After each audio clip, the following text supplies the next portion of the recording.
Hello, my dear students. Most welcome on Pathshala Group. We are going to study about the basic of computer science. Computer science.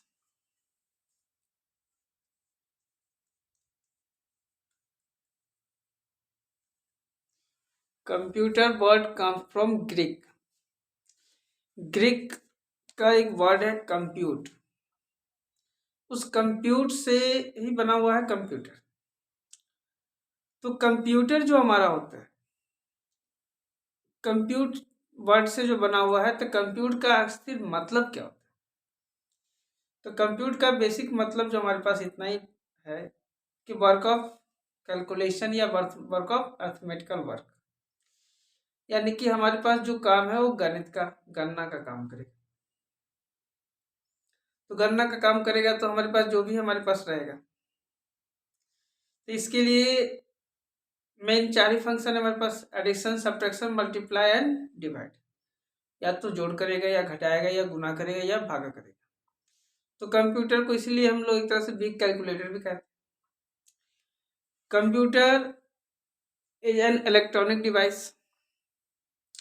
It's work on arithmetical and logical process in the term of input, process and output. So when we have to study about the computer, so must we have to require the getting knowledge about the parts of computer. तो computer में हमारे पास क्या है, computer जो है arithmetical और logical process पे ही काम करता है. तो अर्थमेटिकल एंड लॉजिकल प्रोसेस पे जो काम होगा हमारा, तो अर्थमेटिकल मीन्स होता है क्या, work of mathematicals, and logical means compare between the 2 and more digits. 2 या 2 के बीच में जो तुलना करते हैं वहां पे हम लॉजिक लगाते हैं. तीसरा चीज है हमारे पास, या तो ये इनपुट के रूप में काम करेगा, या तो वो प्रोसेस करेगा, या तो आउटपुट करेगा. और फाइनली नहीं कुछ भी है तो हमको स्टोरेज करना है, सेव करना है. जो भी हमारा काम होगा उसको हमको सेव करने का काम करना है.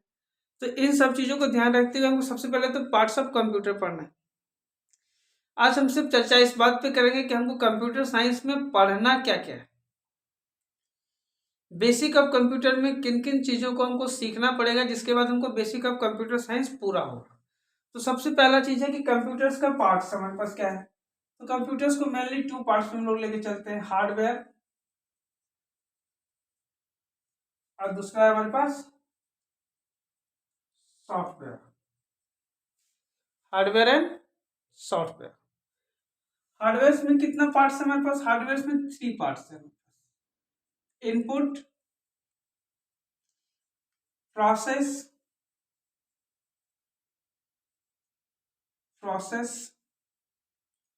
And output. सॉफ्टवेयर में कितना पार्ट्स है हमारे पास? सॉफ्टवेयर में हमारे पास भी 2 पार्ट्स है: सिस्टम सॉफ्टवेयर और application software. System software and application software.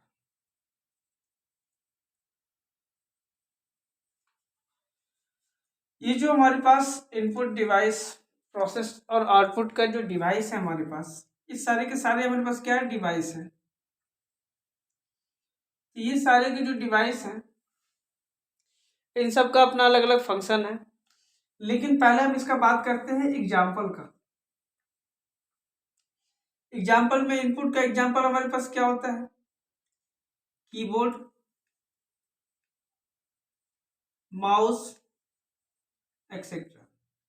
इसका बाद एक एग्जाम्पल है सीपीयू, सेंट्रल प्रोसेसिंग यूनिट. इसको हम लोग बोलते हैं सेंट्रल प्रोसेसिंग यूनिट. सीपीयू को मेनली 3 पार्ट्स में डिवाइड किया गया है. ठीक है. Input device. इनपुट डिवाइस को अगर हम एक्सप्लेन करते हैं तो सिंपल, अगर एक लाइन में बात करते हैं तो given information by the user for the system is called input device. when the any information by the user, that means we are user, provide the any information by the user for the system is called input, and its helping device is known as a input device. अगर कहने का देखा जाए कि दिया हुआ सूचना उपभोक्ता के द्वारा किसको, सिस्टम को, कंप्यूटर को, जो सूचना हम उसको दे रहे हैं, वो देने की जो प्रक्रिया होती है वो कहलाता है इनपुट, और उसमें जो भी यंत्र हमको मदद करता है देने में, वो यंत्र कहलाता है इनपुट डिवाइस। लेकिन जो भी हम इनपुट देंगे तो वर्क होगा, work done by the system on the given input by the user is known as processing. यानी कि जो भी सूचना हम दे रहे हैं, जो कुछ भी हम दे रहे हैं, उसके ऊपर जो प्रतिक्रिया होगा, जो रिएक्शन होगा, जो उसके ऊपर काम होगा, वो कहलाएगा processing. And given information by the system for the user is known as output device, output, and it's helping device is output device. तो इन सब का एग्जाम्पल अलग अलग है। तो कीबोर्ड्स का अलग है, माउस का अलग है। इसका आउटपुट डिवाइस का अगर एग्जाम्पल का बात करते हैं तो यहाँ पे हमारे पास है मॉनिटर और प्रिंटर एक्सेट्रा, इसके जैसा और भी है। लेकिन जब हम इन सब के बीच में बात करते हैं तो हमारे पास एक चीज और हमको ध्यान रखना होता है कि इन सब के बीच में हमारे पास क्या है, ALU, arithmetical and logical unit, arithmetical and logical unit, MU, memory unit and control unit. ठीक है, CU, sorry not starting, there is the CU, MU and ALU। इसको हम लोग सब बोलते हैं arithmetical and logical unit, arithmetical and logical unit.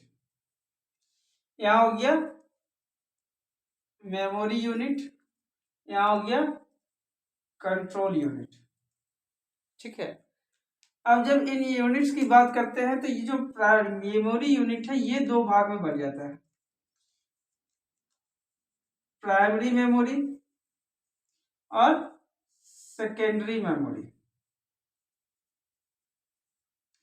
Primary memory दो part में चला जाता है, रैम एंड रोम।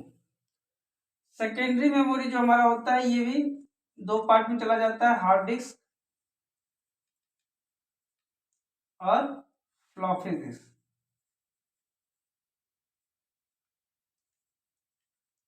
ठीक है, इन सब के बीच में अगर हम बात करते हैं सॉफ्टवेयर का, तो सॉफ्टवेयर में सिस्टम सॉफ्टवेयर अलग है। सिस्टम सॉफ्टवेयर जो हमारा होता है इसका तीन पार्ट होता है, लैंग्वेज ट्रांसलेटर,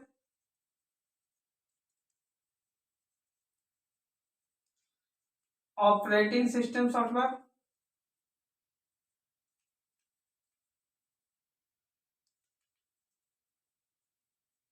और सॉफ्टवेयर पैकेज।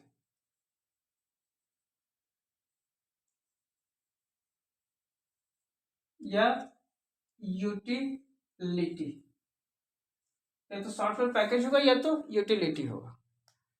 ठीक है, इन सब की बात अगर हम बात करते हैं लैंग्वेज ट्रांसलेटर का, तो लैंग्वेज ट्रांसलेटर भी थ्री पार्ट्स में डिवाइड हो जाता है, compiler, interpreter and assembler. Compiler का काम होता है read whole programme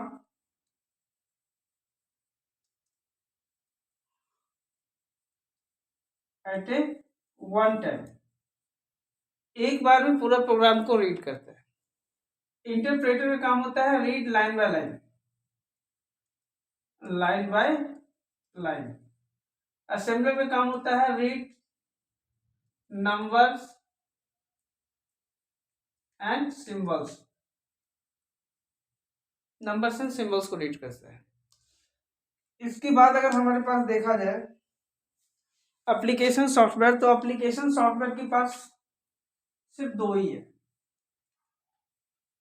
normal product और स्टैंडर्ड प्रोडक्ट। नॉर्मल प्रोडक्ट को हम लोग जनरल पर्पस सॉफ्टवेयर भी कहते हैं और स्टैंडर्ड प्रोडक्ट को हम लोग कस्टमाइज सॉफ्टवेयर भी कहते हैं। तो ये सारा चीज जो हमारे पास दिया हुआ है, ALU arithmetical logical unit, MU memory unit, CU control unit, इन सब का जो है मेमोरी यूनिट दो पार्ट में चला जाता है, primary memory and secondary memory. Primary memory में टू पार्ट्स में डिवाइड होता है, रैम एंड रोम। आगे चल के हमको रैम और रोम्स का भी अलग अलग पार्ट्स पढ़ना है। शॉर्ट सेकेंडरी मेमोरी में हमारे पास hard disk and floppy disk हो गया, बट आज के डेट में हम लोग फ्लॉपी डिस्क यूज नहीं करते हैं, सेकेंडरी डिवाइस डिस्क के रूप में लेके चलते हैं, मेमोरी कार्ड या माइक्रो चिप्स को हम यूज करते हैं। सॉफ्टवेयर की बात करते हैं तो दो तरह का सॉफ्टवेयर होता है, एक सिस्टम सॉफ्टवेयर, दूसरा एप्लीकेशन सॉफ्टवेयर। सिस्टम सॉफ्टवेयर का काम है कि पूरा का पूरा कंप्यूटर सिस्टम्स के ऑपरेशंस को, सारे फंक्शंस को कंट्रोल करना। तो सारा फंक्शंस कंट्रोल हमारे पास सिस्टम सॉफ्टवेयर ही कर सकता है, दूसरा कोई कर नहीं सकता। पूरा का पूरा हार्डवेयर को कंट्रोल करने के लिए सॉफ्टवेयर का मस्ट रिक्वायर्ड होता है। अगर दूसरी भाषा में कहा जाए तो computer is a combination of the hardware and software. So hardware there is three parts: input, process and output. And software having two parts: system software and application software. System software में भी अलग अलग kinds है। Language translator just like programming language जो हम use करते हैं, C, C++, Java, Visual Basic, .NET, Pascal, Oracle नहीं सॉरी, ये सब system software. Operating system software window, Vista, ये सब जो हम लोग यूज करते हैं, डॉस, ये सब हमारा operating system software. Software package में अलग अलग सॉफ्टवेयर के जो बने हुए हैं उसके नेक्स्ट वर्जन्स आते हैं। चौथा चीज में जो इसमें यूटिलिटी हम डाले हुए, यूटिलिटी का काम है आपका रिकवरी सॉफ्टवेयर या मेंटेनेंस सॉफ्टवेयर। जस्ट लाइक हमारा एंटीवायरस जो हमारा सिस्टम्स को मेंटेनेंस का करने काम करता है, तो ये सब यूटिलिटी सॉफ्टवेयर में आता है। एप्लीकेशन सॉफ्टवेयर में दो प्रोडक्ट, नॉर्मल और स्टैंडर्ड। नॉर्मल हो गया जो कि as usual general purpose software होगा जो सभी के लिए बनाया जाता है, जो किसी कोई भी व्यक्ति यूज कर सकता है। लेकिन जब हम स्टैंडर्ड प्रोडक्ट का बात करते हैं तो कस्टमाइज होता है, यानी किसी न किसी खास पर्टिकुलर पर्सन के लिए या फर्स्ट कंपनी या पर्टिकुलर ऑर्गेनाइजेशन के लिए बनाया जाता है। तो इस कंडीशन में वो हमारा स्टैंडर्ड प्रोडक्ट के रूप में उसको हम मान के चलते हैं। लैंग्वेज ट्रांसलेटर में तीन पार्ट है हमारे पास।